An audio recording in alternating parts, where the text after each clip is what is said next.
안녕하세요. 저는 내년 봄 결혼을 앞두고 있는 30대 예비 신부입니다. 결혼을 앞두고 괜히 싱숭생숭한 마음이 드는 건 비단 저뿐만이 아니겠죠. 저도 이제는 적은 나이가 아니라 더 이상 어리숙하지는 않다 생각하는데도 인생에 있어서 가장 중요한 결혼이라는 큰일 앞에서는 저도 고민이 많아지는 것 같아요. 사실 제가 결혼 준비를 했던 게 이번이 처음이 아니었거든요. 한번 파혼의 아픔을 겪어서 그런지 괜히 더 마음이 복잡하기도 합니다. 그래서 결혼 전 마지막 마무리를 하고자 하는 마음에 이렇게 익명을 빌려 사연을 보내게 되었습니다. 저와 처음 결혼을 약속했던 전 남자친구는 정말 희생적이라 생각할 만큼 제게 모든 걸 맞춰주고 무한한 애정을 쏟던 사람이었습니다. 저는 의대를 나와 종합병원에서 전문의 과정을 밟고 있던 의사였고 남자친구는 직장 생활하는 평범한 회사원이었어요. 그렇다고 알고 지내던 사이도 아니었고 우연히 카페에서 만나 시작된 인연이었죠. 비슷한 일을 하는 것도 비슷한 환경에서 자란 것도 없이 공통점이라고는 없었지만 그런 다른 부분들은 모두 남자친구의 사랑으로 채워질 수 있었습니다. 외동딸로서 집에서 사랑 많이 받고 자랐다 싶었던 저도 그 정도의 큰 사랑은 받아보지 못했다 싶을 수준이었죠. 너무 잘하는 남자친구의 모습에 주변 사람들 모두 제가 공주 대접을 받는다며 부러워들 했습니다. 늘 시간에 쫓기는 제 스케줄에 맞춰 데이트를 잡고 제가 병원에서 밤을 보내는 날이면 손수 만든 저녁 식사를 챙겨주던 다정한 사람이었어요. 3년 동안 연애를 하면서 매번 저를 챙기러 병원에 오가는 남자친구 덕분에 병원 식구들도 제 남자친구를 모르는 사람이 없을 정도였어요. 자기도 회사 다니면서 힘들 텐데 여자친구 챙겨주는 게 쉬운 일이 아닐 텐데도 늘 제가 더 힘들 거라며 자기 힘든 일은 티내지도 않고 저를 지켜주던 고마운 사람이었습니다. 제가 누구를 만난다고 해도 이 사람보다 잘해주는 남자는 다시는 없을 것 같았어요. 마치 드라마에서만 보던 완벽한 남자친구 같았죠. 물론 하는 일도 다르고 가정 환경도 다르다 보니 서로 이해하는 부분들보다는 이해하는 부분들이 많았지만 그런 차이점들은 저희에게 전혀 문제가 되지 않았어요. 무슨 어려움이 있더라도 지금처럼 사랑으로 충분히 커버할 수 있을 거라 생각했습니다.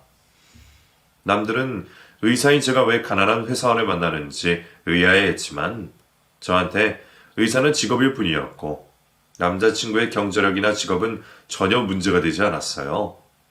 하지만 저희 부모님께서는 가난한 남자친구의 사정을 염려하시더라고요. 네가 아무나 만나고 결혼하겠다고 하진 않겠지만 그래도 연애랑 결혼은 다른 얘기인데 좀 신중해야 하지 않겠니?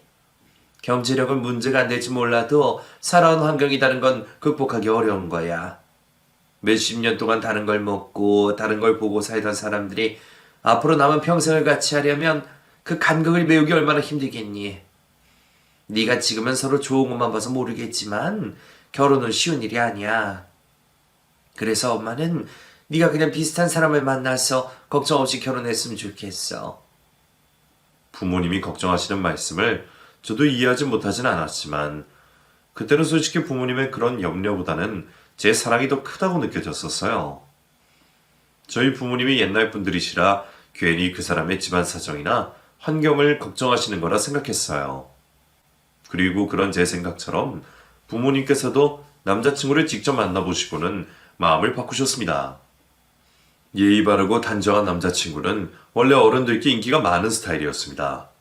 길 가다가도 어려운 사람을 지나치지 못하고 도움을 주고 싶어하는 사람이라 분명 저희 부모님도 좋아하실 거라 생각했어요. 아니나 다를까 부모님도 남자친구를 무척 마음에 들어 하셨습니다. 가난한 집안 환경이 유일한 흠이라고 하실 정도로 남자친구의 사정 말고는 다 괜찮다고 하시더라고요. 그러게.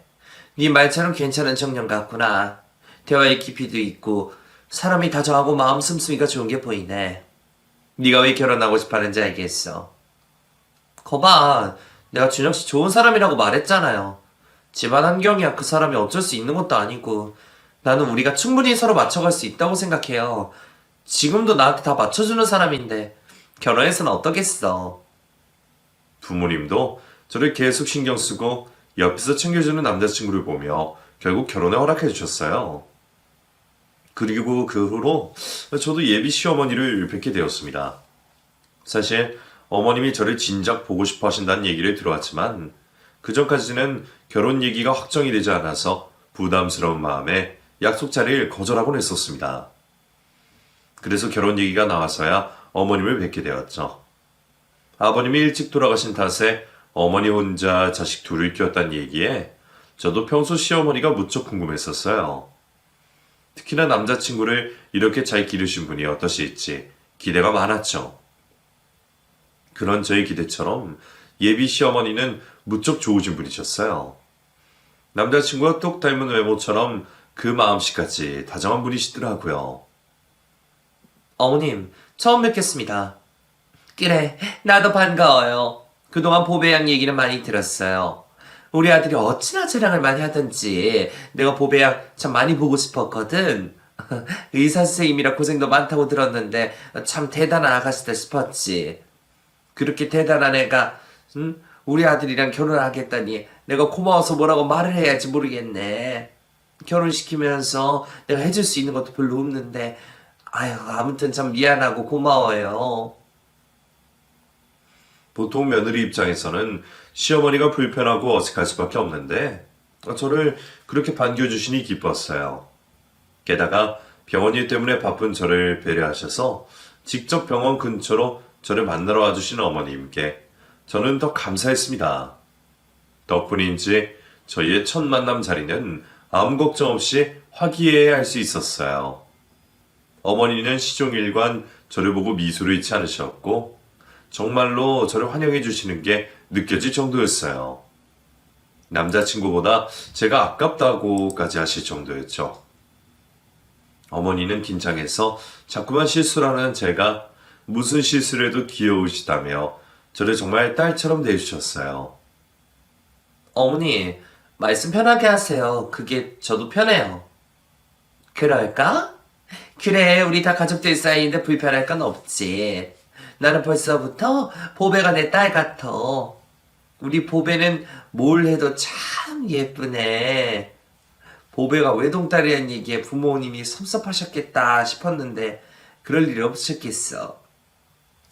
나 같아도 이렇게 예쁘고 잘난 딸이 있으면 딸 하나만 보고 살겠네. 내가 딸이 없어서 그런가? 보배가 더 예뻐. 예쁘게 봐주셔서 감사해요, 어머니.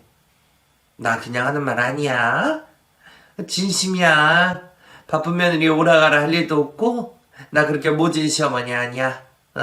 무조건 잘해줄 테니까 이제는 내가 두 번째 엄마라고 생각하고 편하게 생각해. 제게 시어머니가 아닌 두 번째 엄마가 되어주시겠다며 깊은 말씀을 해주시는 어머니를 보며 저는 큰 감동을 느꼈습니다. 지금도 벌써 남자친구가 아빠처럼 오빠처럼 저를 챙겨주고 있는데 시어머니까지도 저를 챙겨주시겠다고 하시니 당연히 감사할 수밖에 없었어요. 어머니는 자꾸만 없는 집에 시집오게 해서 미안하다는 말씀만 하시며 미안하신 만큼 제게 잘해주시겠다고 약속해 주셨어요. 꼭 그런 말씀이 아니더라도 저는 어머님의 말씀에 따뜻함을 느꼈고 벌써부터 한 가족이 된 마음을 느꼈습니다. 그렇게 저희는 약혼을 하고 상견례 날짜를 잡게 되었어요. 그리고 상견례 전에 예비 시댁에 정식으로 인사를 드리러 가게 되었습니다. 몇 번 어머님을 만나 첫 인사 자리는 아니었지만 집으로 찾아뵙는 건 처음인데다가 이제는 시아주버님 되실 분과 예비 형님까지 뵙는 자리이다 보니 앞으로 한 가족이 될 사람들에게 잘 보이고 싶은 마음에 더욱 긴장이 되고 걱정이 되기도 했습니다. 몇 날 며칠 동안 들고 갈 선물을 고르려고 얼마나 골머리를 썼는지. 제가 그런 쪽으로 센스가 없다 보니 괜히 바쁘신 엄마까지 귀찮게 드렸네요. 그래도 덕분에 마음에 드는 선물을 골랐던 저는 잔뜩 들고 간 선물들이 만족스럽기를 바라며 남자친구와 함께 예비시댁으로 향했습니다. 일찍이 독립을 해서 자취를 하고 있던 남자친구가 저를 태워 예비시댁으로 향하는 동안 저는 떨리는 마음을 도저히 주체하지 못했어요. 나 오늘 괜찮아 보여? 화장은 어때? 예쁘다니까 왜 자꾸 물어봐. 그냥 미용실이라도 들렀다가 올 걸 그랬나? 평소에 안 하던 화장하려니까 정말 손에 안 익더라. 진짜 안 이상해? 그냥 준혁 씨 눈에만 예쁜 거 아니야? 안 이상한데? 뭐 내 눈에 항상 예쁘지만 오늘 정말 예뻐. 그리고 뭘 그렇게 걱정해. 어차피 우리 엄마는 자기가 무슨 꼴을 하고 와도 좋아하실 텐데 걔나 걱정하지 마. 남자친구의 얘기를 들어도 긴장은 쉽게 풀리지 않더라고요. 그렇게 예비 시댁이 도착을 하니 주말이라 그런지 길에 차가 너무나 많았습니다.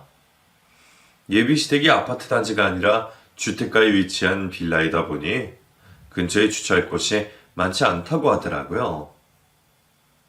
안 되겠다. 나 주차할 자리 찾아야 할 것 같은데? 내가 차 대고 올 테니까 자기 먼저 올라가 있을래?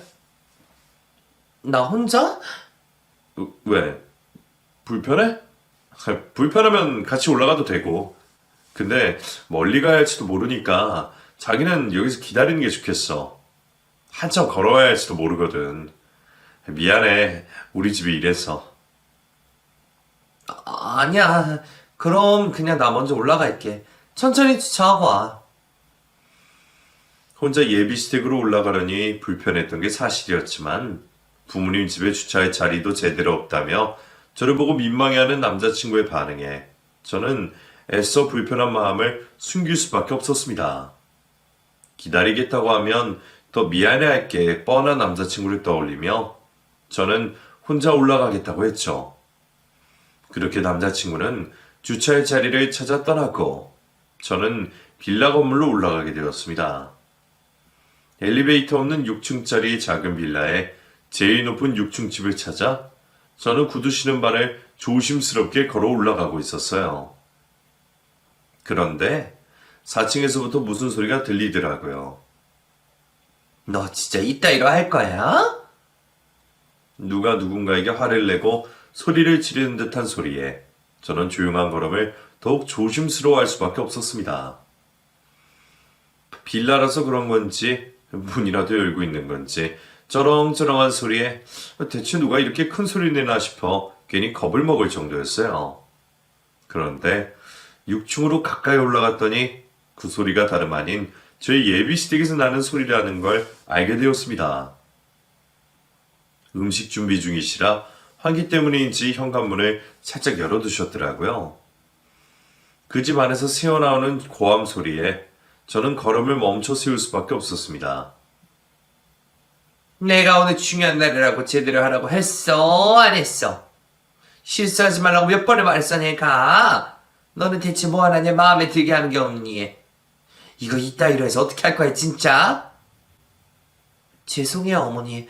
제발요. 제가 잘못했어요. 한바탕 난리가 난 듯한 말소리에 저는 자연스럽게 열린 문틈 사이로 집안을 들여다볼 수밖에 없었습니다. 인사를 드리러 가는 자리에 예비시댁 문틈을 엿보는 게 예의가 아니라는 걸 알면서도 그 소리 듣고도 덥석 문을 두드릴 수 없겠더라고요.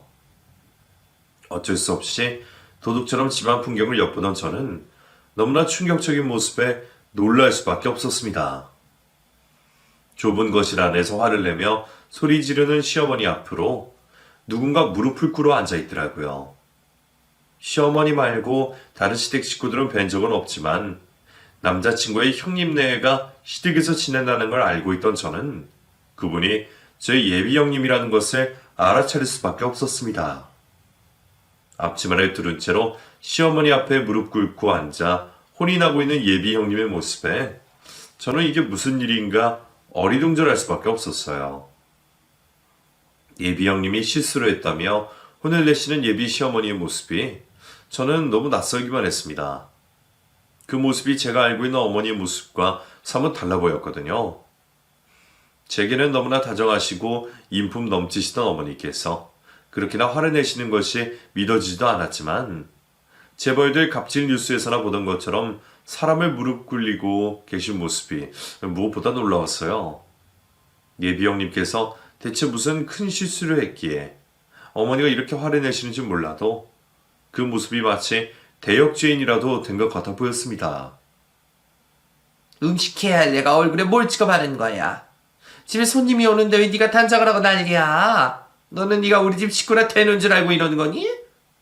네가 뭔가 착각하나 본데. 너는 우리 집 식모일 뿐이야. 식모는 일이나 잘하면 그만이라고. 놀란 것도 잠시. 순간 저는 제 귀로 들은 말을 의심할 수밖에 없었습니다. 며느리에게 식모라느니 식구가 아니라느니 하는 말을 하시다니. 어머니가 그런 말을 하신다는 게 저는 너무 놀라 말문이 막혔습니다. 제가 시어머니를 아직 잘 아는 건 아니지만 제게 그동안 보여주신 모습들로는 그런 모습은 전혀 상상도 할 수 없었거든요. 어떻게 사람에게, 그것도 며느리에게 그런 말씀을 하시는지 앞뒤 사정을 모르고 듣더라도 너무하다 싶을 수밖에 없었죠. 그 생각이 저 혼자만의 생각이 아니었던 건지 언제부터 계셨는지 모를 옆집 이웃마저 저와 같은 마음이시더라고요. 아우, 그 집 또 난리네. 아주 조용하게 지나가는 날이 없어. 혹시 이런 일이 자주 있나요? 자주뿐이야. 거의 매일 그러지. 저 집 며느리 내가 봐도 불쌍해 죽겠어. 착하고 야무진 며느리 나무랄 데가 어디 있다고 매번 타박을 하는지. 진짜 너무하다 싶지. 오죽하면 몇 번 내가 말린 적도 있다니까. 그때마다 남의 집 일에 관여하지 말라고 얼마나 성질을 부리는지. 몇 번 그러고 나서 나도 그냥 가만히 있는 거야. 하여간 이 집 아줌마 성격만 늦어고 못돼가지고 동네 사람들도 두 손 두면 다 들었을걸? 남도 아니고 며느리한테 저런 거 보면 말 다 있지 뭐. 제가 이 집에 새로 들어올 며느리라는 걸 아시는지 몰라도 가감없이 그런 얘기를 해주시는 옆집 아주머니의 말씀에 저는 깜짝 놀랄 수밖에 없었습니다. 이런 일이 처음도 아니고 지겨울 만큼 여러 번이었다니. 대체 제가 알던 어머니의 이런 어머니의 모습 중 어떤 모습이 진짜일지 의심이 들기 시작했어요.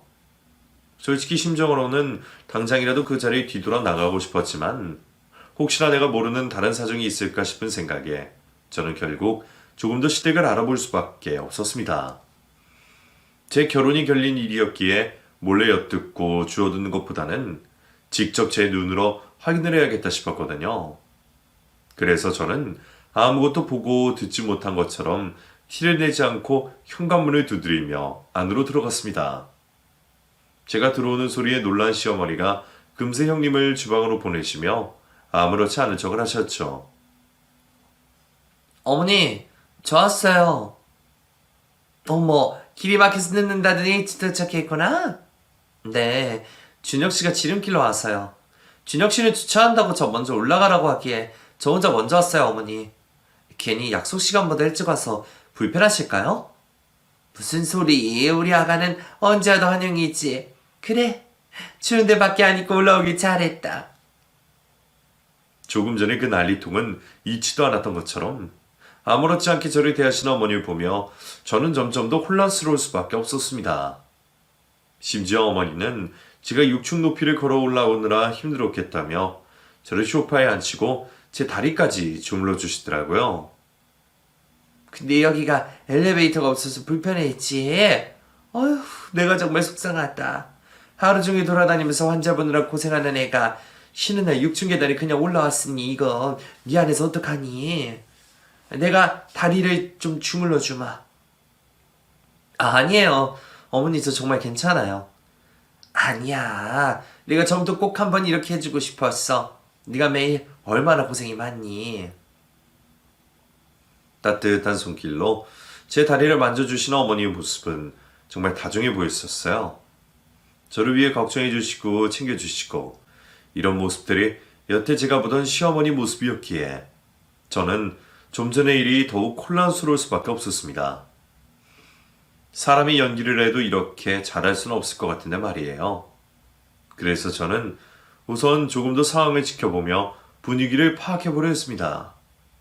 그리고 예비 형님의 모습을 더욱 유심히 지켜볼 수밖에 없었죠. 저를 위해 식사를 준비하시는지 주방에서 혼자 바빠 보이는 형님의 뒷모습에 저는 아까의 모습이 떠올라 자꾸 신경이 쓰였어요. 대체 뭐 때문에 그렇게 혼이 나셔야 했을지, 혹시 나 때문은 아닐까 싶어 괜히 죄송스럽기도 했습니다. 애초에 제가 온다고 형님께서 식사 준비를 하시는 걸 보니 괜히 집으로 인사를 드리러 왔나 싶기도 하더라고요.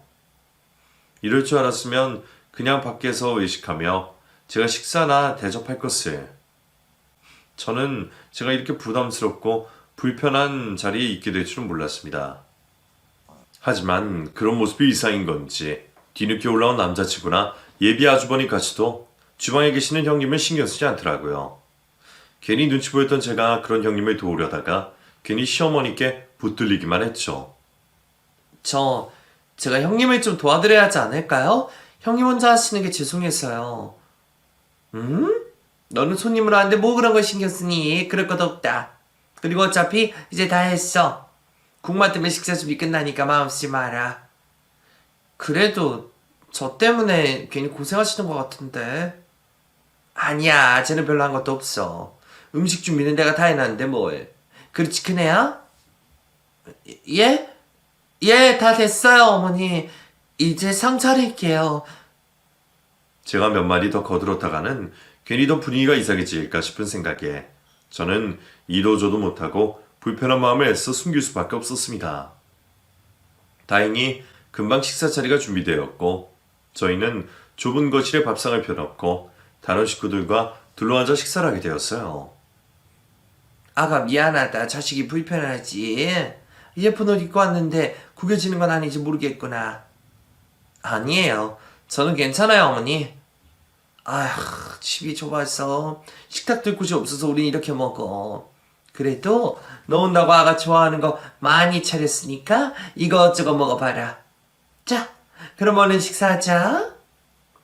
밥상 위에는 제가 좋아하는 음식들로 가득이었지만 불편한 식사 자리에 저는 도통 어디에 손을 뻗어야 할지 알 수 없었습니다.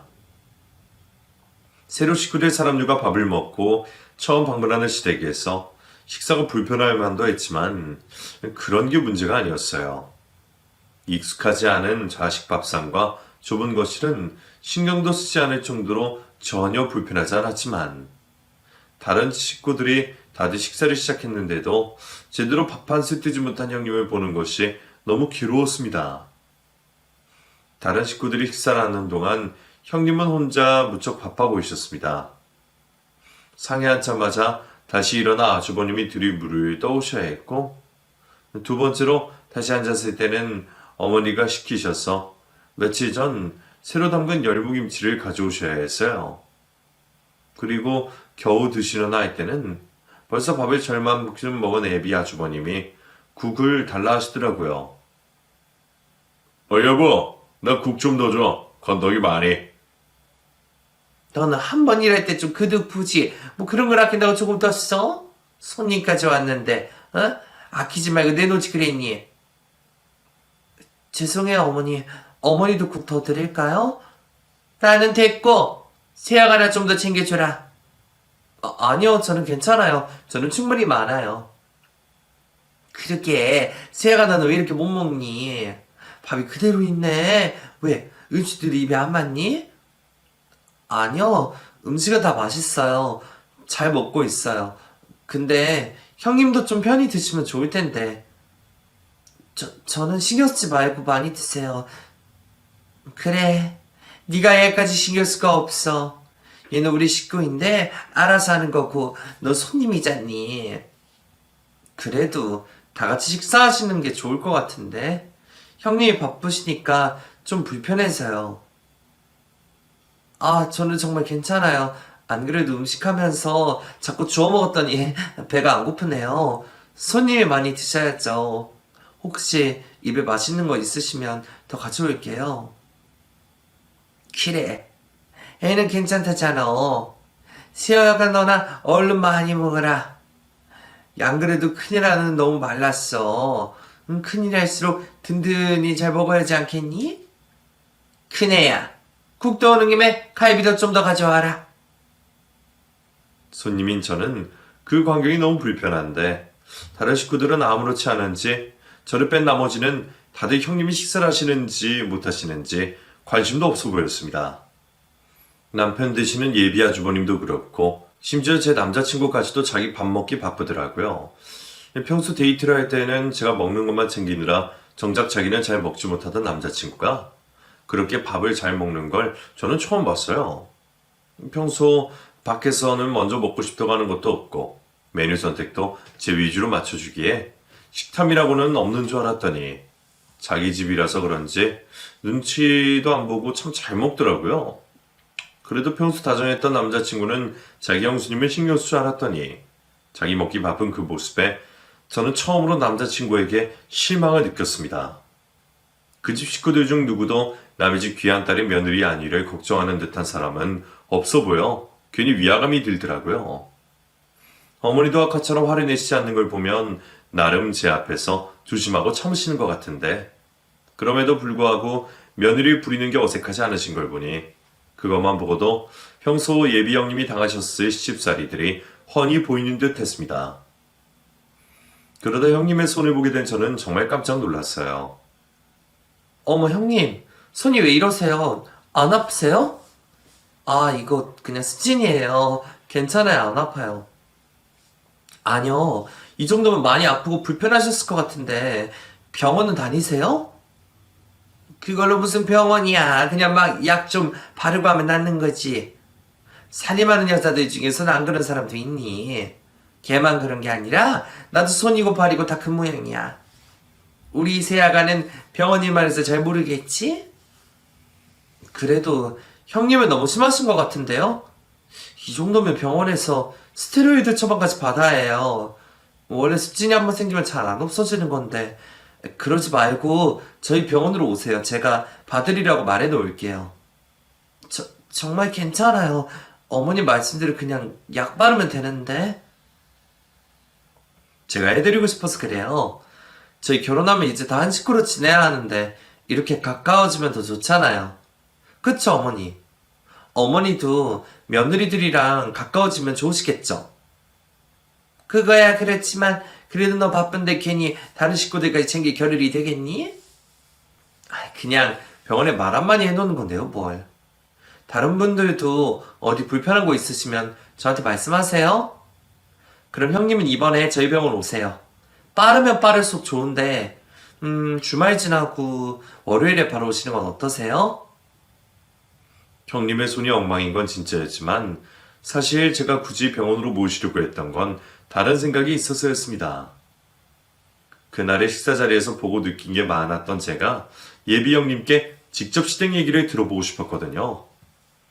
그런 분위기에서 따로 만나고 싶다고 하는 것보다 의사인 제 직업을 이용해 자연스럽게 만나뵈면 좋을 거라 생각했어요. 아니나 다를까 제가 형님께 관심을 가지는 걸 보며 불편한 내색을 하시던 시어머니도 의사 입장에서 권고를 드린다는 제 말에 금방 수긍을 하시며 불편해하시는 형님을 오히려 떠밀어 주었습니다. 덕분에 저는 며칠 뒤 예비 형님을 다시 만날 수 있게 되었죠. 오랜 고생 때문에 나올 기미도 없이 약화된 습집을 보며 저는 형님의 시집살이가 녹록치 않았음을 다시 한번 느꼈습니다. 제가 미리 예약을 해둔 덕분에 진료는 금방 끝났지만 저는 진료가 끝난 형님을 모시고 병원 밑에 있는 카페로 내려갔어요. 저 사실 형님이랑 따로 얘기 나눠보고 싶어서 일부러 저희 병원까지 오시라고 했던 거예요. 따로 뵙고 싶다고 하면 불편하실 것 같기도 하고 괜히 어머니 눈치도 볼 것 같아서요. 그러니까 오늘 만남은 저희 둘만의 비밀로 해요. 제 말뜻을 금방 알아들으신 형님은 짐짓 놀라신 표정이었어요. 아무래도 제가 형님께 뭘 궁금해할지 예상을 하였거든요. 저 사실 그날 들어가기 전에 어머니가 고함 지르시는 거 봤어요. 형님한테 말씀하시는 것도 다 들었고요. 아, 그래요? 다 들었어요? 네, 어머니가 형님들을 식모로 하느니 하시는 것까지 전부요. 미안해요. 괜히 나 때문에 보배씨 불편하게 만들었네요. 제가 실수해서 어머니가 화가 나셔서 그러신 거니까 너무 신경 쓰지 말아요. 다 제 탓이에요. 글쎄요. 옆집 이웃분까지 나오셔서 혀를 차시던데 그런 일이 한두 번이 아니었던 거죠. 솔직하게 말씀해 주세요. 제 앞에서까지 사과를 하며 모두 본인 탓이라 말하는 형님이 저는 참 안쓰럽게 느껴졌습니다. 순하고 착하신 분이 왜 그런 취급을 당하셔야 하는지 이해가 되지 않더라고요. 처음에는 입을 열지 않으려 하시던 형님께서도 계속된 저의 물음에 결국 얘기를 털어놓으셨어요. 사실 어머니가 저리 예뻐하진 않으세요. 고아에 가진 것 없이 시집와서 돈도 안 벌고 살림만 하고 있으니까요. 그럼 살림이라도 잘해야 할 텐데 제가 부모님 없어 배운 게 없으니 어머니가 불만이 많으실 만도 하시죠. 그렇다고 사람을 그렇게 취급하면 되나요? 그건 그래요. 나도 가끔은 너무하시다 싶지만 내 처지가 그런 걸 어떻게 했어요. 나는 뭐 그냥 그런 게 익숙하고 참을만 한데 보배 씨가 보기에는 많이 놀랐겠어요. 그래도 어머니가 보배 씨한테는 안 그러실 거예요. 나랑 달리 보배 씨는 귀한 사람이잖아요. 어머니가 보배 씨랑 도련님 만나는 얘기 들으시고 정말 좋아하셨어요. 이제야 집안 이렇게 며느리 들어온다고 참 기뻐하시더라고요. 제가 결혼하겠다고 했을 때랑은 천지 차이였죠. 섭섭하지 않았다고 하면 거짓말이지만 아무리 똑같은 며느리라 그래도 보배 씨랑 나랑은 다르니까 이해해요, 저도.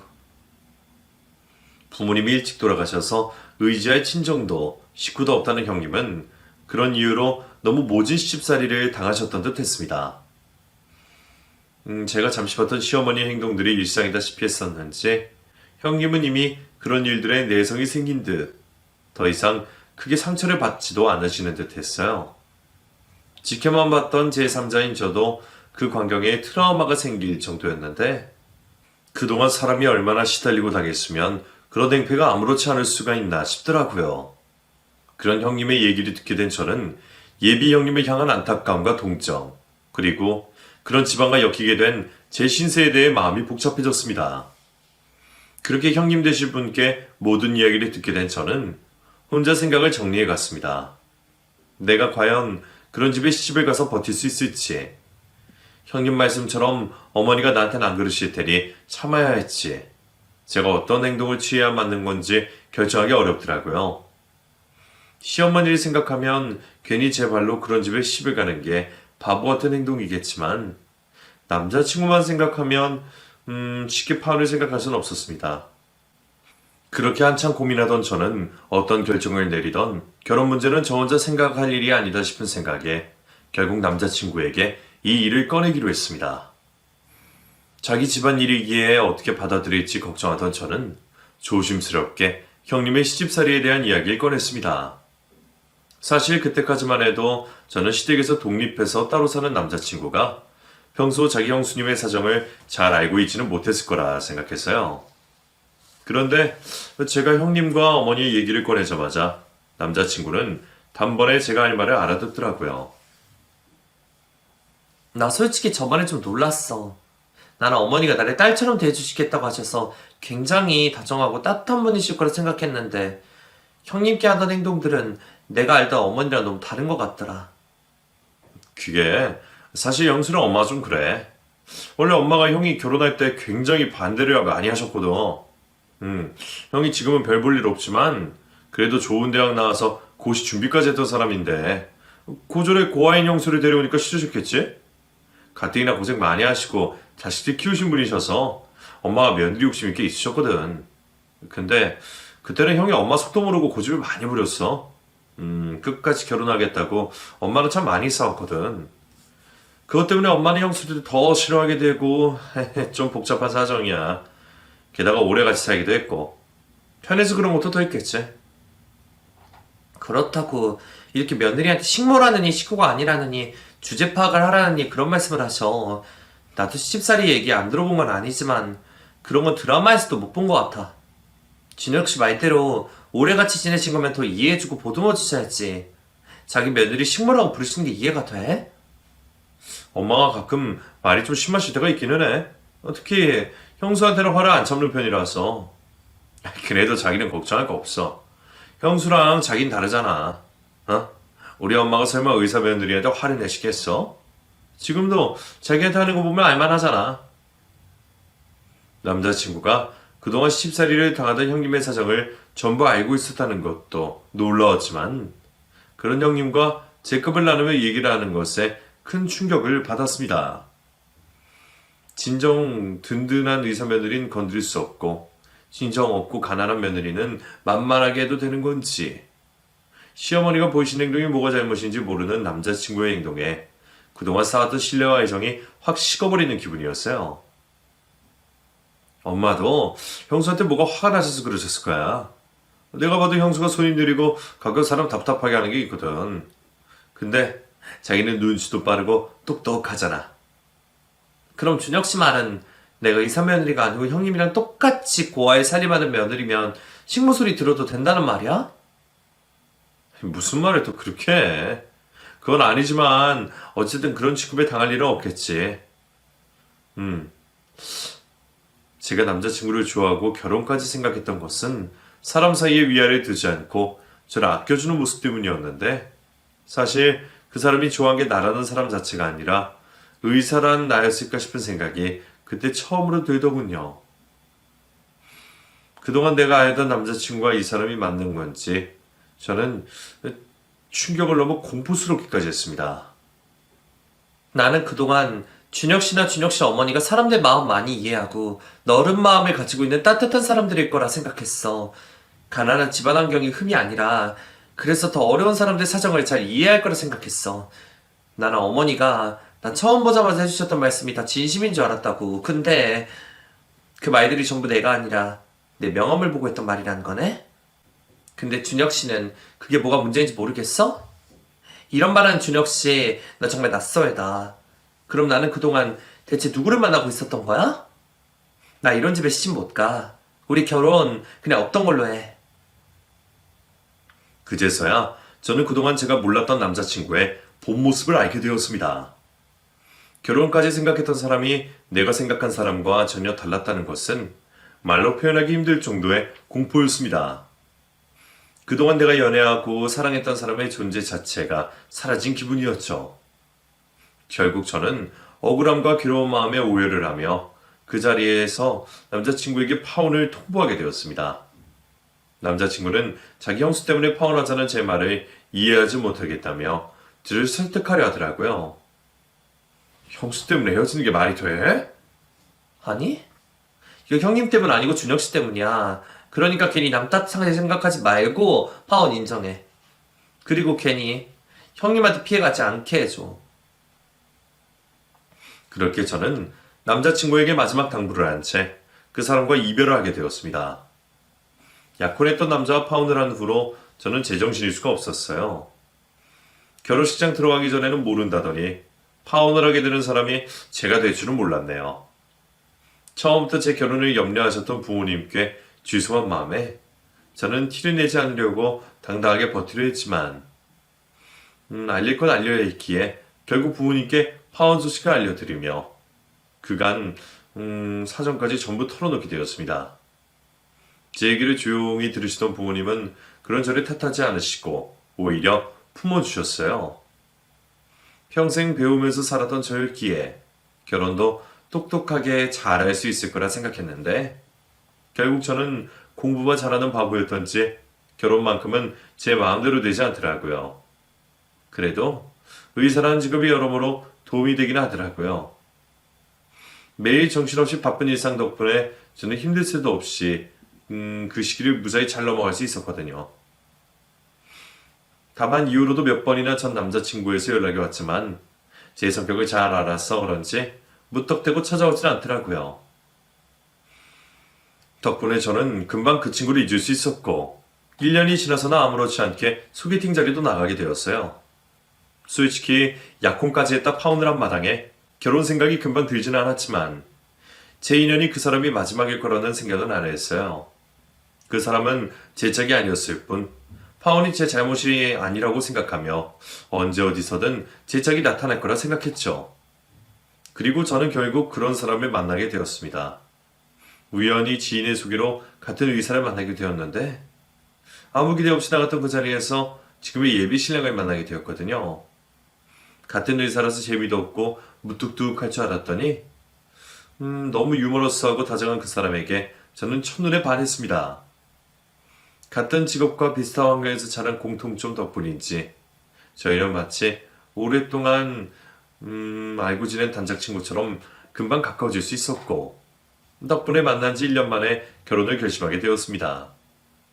저희 둘 다 늦은 나이에 결혼을 하게 되어 마음이 급하기도 했지만 그만큼 진심 있기도 했거든요. 그래도 한번 실패를 경험해봐서 그런지 이번에는 저도 확신이 있어요. 그 사람과 함께라면 다른 걱정 없이 행복하게 잘 지낼 수 있을 것 같습니다. 그래서 벌써부터 내년 봄에 있을 결혼이 기다려지네요. 그럼 여러분들도 저희 새 출발을 응원해 주시길 바라며 이야기를 마치겠습니다. 감사합니다.